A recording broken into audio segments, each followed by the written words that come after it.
Everyone, সবাইকে আমার একটা নতুন ভিডিওতে সকলকে জানাই স্বাগত। আশা করি তোমরা সবাই খুব ভালো আছো, সুস্থ আছো। আমিও তোমাদের ভালোবাসা অনেক ভালো আছি। আজকে ভিডিওটা বেশ ইন্টারেস্টিং হতে চলেছে। আমি জানি না কবে আপলোড দিতে পারবো। এখন বাজে এখন হচ্ছে ঘড়িতে বাজে 9:35 আর আজকে 23শে নভেম্বর। হ্যাঁ, আজ 23শে নভেম্বর। আজকে এখন আমরা ট্রেন ধরতে যাব, নৈহাটি থেকে ট্রেন গৌড় এক্সপ্রেস। কোথায় যাব কি বৃত্তান্ত সবটা দেখাচ্ছি। আজকে ভিডিওটা এখান থেকে শুরু করছি। আজকে রাত থেকে জার্নি করবো, সারা রাত, সকালবেলা পৌঁছাবো। একদিনেরই ট্যুর, বেশি দিনের না। কালকে এবার ট্রেন ধরবো পুজো দিয়ে। একটা পুজোর তীর্থস্থানে যাচ্ছি, তোমাদেরকে দেখাবো। পুরো ভিডিওটা স্কিপ না করে দেখো, লাইক দিয়ে দেখা শুরু করো, ভালো লাগবে আশা করি। চলো এখন বেরিয়ে যাই, কারণ 11:30 থেকে আমাদের নৈহাটি থেকে ট্রেন। চলো। দেখো বন্ধুরা, আমরা এখন বেরিয়ে পড়েছি। আমি, বাবা আর হচ্ছে মনি আর আমার বর। আর ওদিক থেকে আমার মা বাবাও আর বোনও কিন্তু যাবে। আর এদিকে দেখো আমরা রাত করে, এই দেখো 10:09 এখন কিন্তু আমরা রয়েছি কাঁচরাপাড়া স্টেশনে। আর কাঁচরাপাড়া স্টেশনটা দেখো প্রায় ফাঁকা বললেই চলে। তো যাই হোক, একটা অন্যরকম অভিজ্ঞতা আজকে কিন্তু আমরা সঞ্চয় করব। তো তারপরে হচ্ছে কাঁচরাপাড়া থেকে নৈহাটি যাওয়ার জন্য ট্রেনও চলে এলো। আর ট্রেনটা কিন্তু বেশ ফাঁকা ছিল, লোক ছিল না বললেই চলে। এত রাত, তার মধ্যে এখন একটু শীত পড়েছে। আর দেখো বসে পড়েছি ট্রেনে। আর ট্রেনে দেখতেই পাচ্ছ যে বেশিরভাগ 1-2জন লোক ছাড়া সেরকম কোনো লোকজন ছিল না। এবার নৈহাটিতে নেমে যাওয়ার পালা, কারণ 2টো স্টেশন পরে নৈহাটিতে নেমে দেখো বোনের সাথেও দেখা হয়ে গেল। আর বাবা মা একটু দূরে ছিল, বাবা মার সাথেও তারপর দেখা হয়ে গেল। আর একসাথে যাওয়ার কোনো জায়গায় একটা অন্যরকম উৎসাহ আর একটা অন্যরকম মজা। আর দেখো আমরা এখন স্টেশনে বসে আছি, আর সবাই তোমাদেরকে হাই করবে। তোমরাও একটু কমেন্টে অবশ্যই সবাইকে হাই করে দিও। এরকম আমার বাবা বসে আছে, আমার মা বসে আছে, এদিকে মনিও বসে আছে, আর ওদিকে আমার বর আর হচ্ছে কিন্তু আমার শ্বশুরও বসে আছে। তো সবাই মিলে একসাথে যাব। আর এবার দেখো বলতে বলতে ট্রেনও চলে এসেছে, শিয়ালদা টু বালুরঘাট এক্সপ্রেস। এটা আমি কিন্তু ভুলবশত তোমাদের গৌড় এক্সপ্রেস বলে দিয়েছিলাম, কিন্তু গৌড় এক্সপ্রেসও যেমন মালদার দিকে যায়, এটাও কিন্তু মালদার সাইডেই যাবে। তো তোমরা দেখো এখানে লেখা রয়েছে যে বালুরঘাট এক্সপ্রেস আমরা যাব। তো আমরা যাওয়ার সময় স্লিপারেই উঠেছিলাম, কারণ স্লিপারে আমাদের 3 টায়ার এসিতে সিট ছিল না, আর এসি ছিল ওই কারণে। কারণ হুট করে প্ল্যান করে গেছি তো। আর আমাদের দেখো এই বার্থের ওপরের আপার বার্থ, মিডিল বার্থ, আর এদিকে হচ্ছে 2টো পাশাপাশি হচ্ছে তোমার নিচের বার্থটা পড়েছিল। তো আমি আর আমার বড়মশাই অপোজিট করে শুয়েছিলাম। তোমরা তো বেশিরভাগই যারা জানো, ট্রাভেল করো ট্রেনে, জানো যে ট্রেনে বেশি একটা ঘুম হয় না। আর এখন আমরা মালদায় পৌঁছে গেছি, আর তোমাদেরকেও বলছিলাম। আর এত আওয়াজ হচ্ছিল বলে আর আমি আর ভয়েস ওভারটা দিলাম। আর এখানকার পরিবেশটা দেখছি তত মুগ্ধতায় ভরে যাচ্ছে, বিশ্বাস করো। এত ভালো লাগছে, চারিদিকে শুধু গাছপালা, কত কিছু। মনে হচ্ছে একটা অন্যরকম জগতে চলে এসেছি।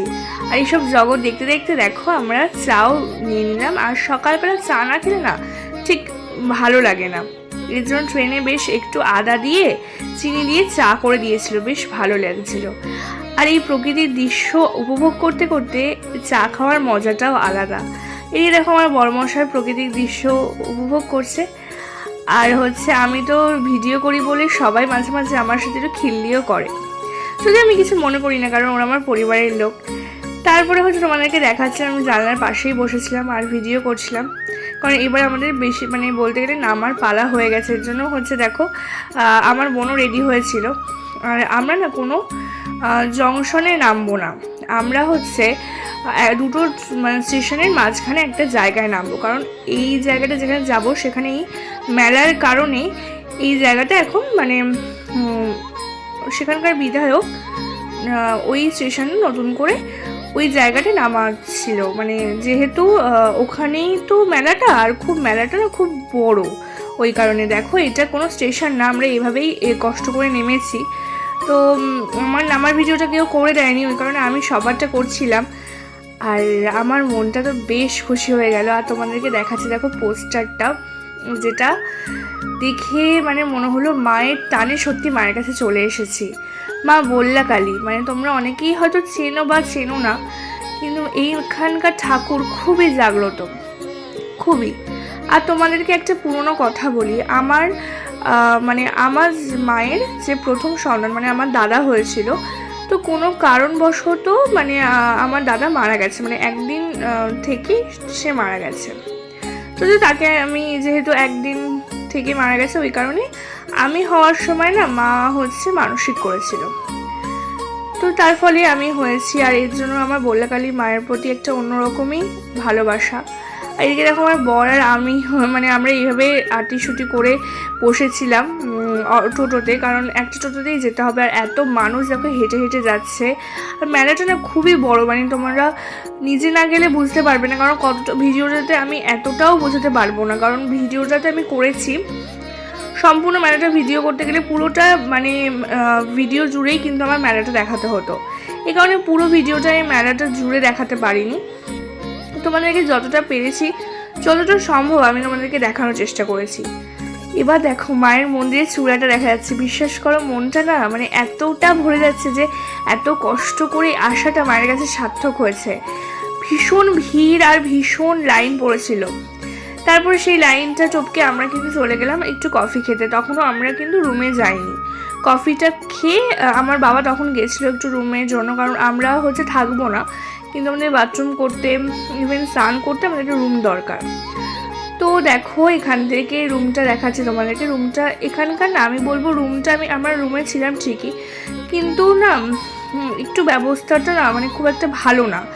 700 টাকা মতো নিয়েছে রুমের ভাড়া, কিন্তু খুব একটা পরিষ্কার নয়। আর এই দেখো 10টা 7 মতো বাজে, আর আমি এখন রেডি হয়ে গেছি। তোমরা হয়তো ভিডিওটা দেখে ফেলেছো আমার মানে সাজটা, তাও তোমাদেরকে একবার আমি ফটোর মাধ্যমে দেখিয়ে দিলাম যে আমাকে কেমন লাগছে। জানি এত মানুষ কত দূর দূরান্ত থেকে এসেছে এই মায়ের কাছে পুজো দিতে। মা খুবই জাগ্রত। আর সত্যি কথা বলতে আগের বছরও আমরা যখন মানে আগের বছর ঠিক না 2 বছর আগে যখন আমরা এসেছিলাম, তখনও এত ভিড়ে এত লোকের সমাগম দেখিনি। এখন 2 বছরে অনেক কিছু পরিবর্তন হয়ে গেছে। তারপর দেখো আমরা হচ্ছে রেডি হয়ে গেছি, আর রেডি হওয়ার পরে তোমরা হয়তো ভাবছো যে এত ভিড়ের, সত্যি কথা বলতে ভিড়ের মধ্যে আমরা যদি পুজো দিতে যেতাম তাহলে কোনো আজকের দিনে আমরা কিন্তু পুজোও দিতে পারতাম না, প্লাস হচ্ছে আমরা কিন্তু আজকে ট্রেনও ধরতে পারতাম না। আজকে রাতেই আমাদের ট্রেন। তোমাদেরকে বলছি সবটা। তার আগে দেখো আমি হচ্ছে আমরা একটা পুকুর ছিল ওখানে, এই পুকুরটা থেকে সবাই স্নান করে পুজো দেয়, আমরা সেখানকার জল মাথায় একটু দিয়ে দিলাম। আর দেখো একটা খুব সুন্দর একটা তিলক কেটে দিয়েছে, ওখানে অনেকে থাকে যারা তিলক কেটে দেয়। আর মায়ের এখানে পুজো দেওয়ার এখানে হচ্ছে বাতাসা আর কিন্তু যেগুলো নকুল দানা না, এগুলোকে কদমা বলে, কদমাগুলোকে দিয়েই কিন্তু আমরা পুজো দিতে হয় ওখানে। তো সেগুলো সব নিয়ে নিয়েছি, আর আমি কিন্তু কাজু বরফি এনেছিলাম, সেটা দিয়েও পুজো দেবো। হ্যাঁ, তোমাদের যেটা বলছিলাম, আমার বাবা যেহেতু বিএসএফ ফোর্সে চাকরি করতো, ওই কারণে সেই সুবাদে আমরা হচ্ছে ভিআইপি জোন দিয়ে ঢুকে যাওয়ার ব্যবস্থা করে দেয় বাবা প্রতি বছর। মানে আমরা এর আগেও যখন এসেছিলাম তখন সেভাবেই আমরা দেখেছিলাম, কারণ আমাদের যেহেতু সেদিনকেই আমাদের ট্রেন থাকে ওই কারণে। তো তারপরে দেখো একটা মন্দিরে এলাম, মানে ওটা ওই মন্দিরে একটা অন্য শাখা, এটা কিন্তু বাবা ভোলেনাথের মন্দির। এখানে অনেকেই এসেছিল, কিন্তু সেরকম ভিড় ছিল না, কিন্তু ওনাকে ভিডিও করে দেখালাম। মায়ের মন্দিরে ওখানে বিশ্বাস করো কোনো ভিডিও ফটো কিছু তুলতে পারিনি, আমরা ভিআইপি জোন দিয়ে গেছিলাম ঠিকই, কিন্তু কোনো ভিডিও ফটো অ্যালাউ করছিল না, এই কারণ তোমাদেরকে এইভাবে দেখিয়ে দিলাম মায়ের মানে মূর্তিটা। আর এখানে দেখো অনেক মূর্তি বিক্রি হচ্ছিল, মানে মূর্তি বলতে ফটো। সেখানে আমি একটা ফটো কিনেছিলাম, কারণ আমার একটা বান্ধবীকে সেটা উপহার দেবো বলে। নিরামিষ ভাত খেয়েছিলাম, সেগুলো আর ভিডিও করতে গেলে না অনেকটা বড় হয়ে যেত ভিডিও, এর জন্য আর দেখালাম না। আর মেলায় দেখো কত মানুষের সমাগম, মানুষ সত্যি মনে হয় এই মায়ের কাছে অনেক কিছু পায় বলেই আজকে এত মানুষ আসে অনেক দূর দূরান্ত থেকে। তো যাই হোক, এবার আমরা না বাস ধরবো, বাস ধরে যাবো একজনের বাড়ি। মানে তারা না আমাদের আত্মীয় না, কিন্তু সত্যি কথা বলতে মনে আত্মার সম্পর্ক। মানুষ আত্মীয় হলেও মনে হয় এতটা আপন হয় না যতটা ওনারা আমাদের কাছে আপন। সেসব কাহিনীও তোমাদের সাথে শেয়ার করছি, আগে দেখে নাও। আমরা বাসে উঠে পড়েছি, আর বাসে উঠেই কিন্তু আমি বসে পড়েছি, কারণ বাসটা বেশ মোটামুটি ফাঁকা ছিল। আমি আর বোন বসে পড়েছি, আমি জানলার পাশের সিটটা নিয়েছিলাম।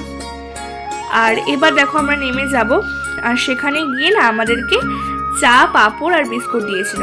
আর তারপরে আমরা বেশ 1-2 ঘন্টা ঘুমিয়ে নিয়েছিলাম। আর ওরা এতটাই ভালো, মানে ওরা এখানে থাকে ঠিকই, কিন্তু না ওদের যখন আমরা এখানে আসি, এখানে কিন্তু আমার বাবা আগে পোস্টিং ছিল বিএসএফের, ওই কারণে এই মানুষগুলোকে খুব ভালো করে বাবা চেনে। আর ওনারা না এতটা পরিমাণ আতিথেয়তা করে আমাদের সাথে যে বলার বাইরে।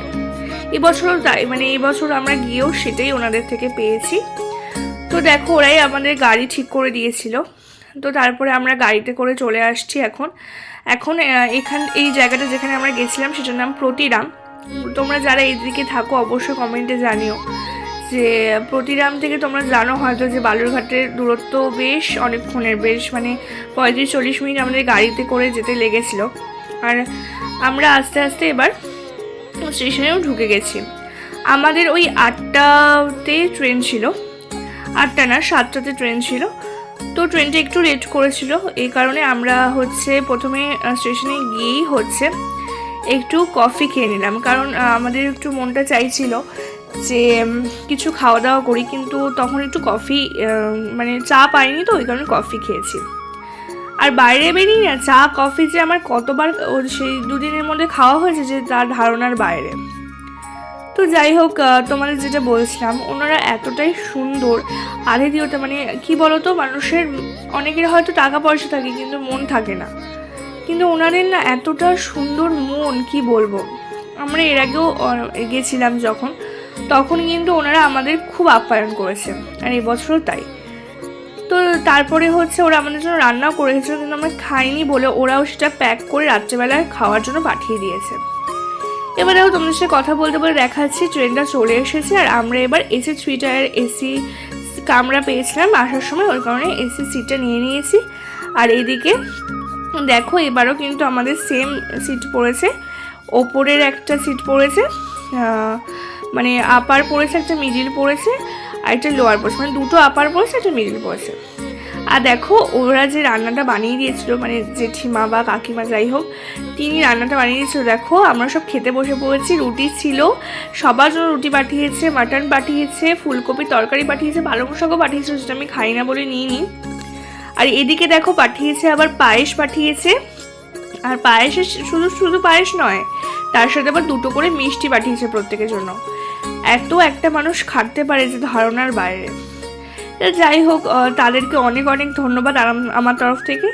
তারপরে আমরা সারা রাত জার্নি করে ঘুমাইনি সেরকম ভালো করে। দেখো 3:29 বাজে আমরা এখন নৈহাটি স্টেশনে পৌঁছে গেছি। আর নৈহাটিতে পৌঁছেই কিন্তু এখন আমরা ট্রেন ধরবো কাঁচরাপাড়া যাওয়ার জন্য। তো কাঁচরাপাড়া যাওয়ার আগে নৈহাটি স্টেশন যেহেতু ট্রেনটা অনেকক্ষণ দাঁড়িয়েছিল, আমরা কিন্তু এবার চা খেয়ে নিলাম। আর বিশ্বাস করো মনটা আবার একটু খারাপ হয়ে গেল, এখন বাড়িতে চলে যেতে হবে। যদিও শরীরটা খুব টায়ার্ড, কিন্তু ঘুরতে কান্না ভালোবাসো বলো, আমার তো ঘুরতে খুব ভালো লাগে। আবার অপেক্ষা করে থাকতে হবে কবে আমরা কোথাও ঘুরতে যাব।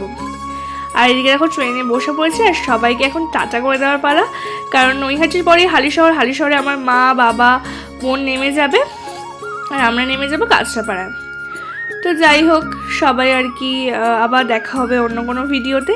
আজ এই ভিডিওটা এখানেই শেষ করছি। তোমাদের সকলকে ধন্যবাদ এতক্ষণ ধরে আমার ভিডিওটা দেখার জন্য।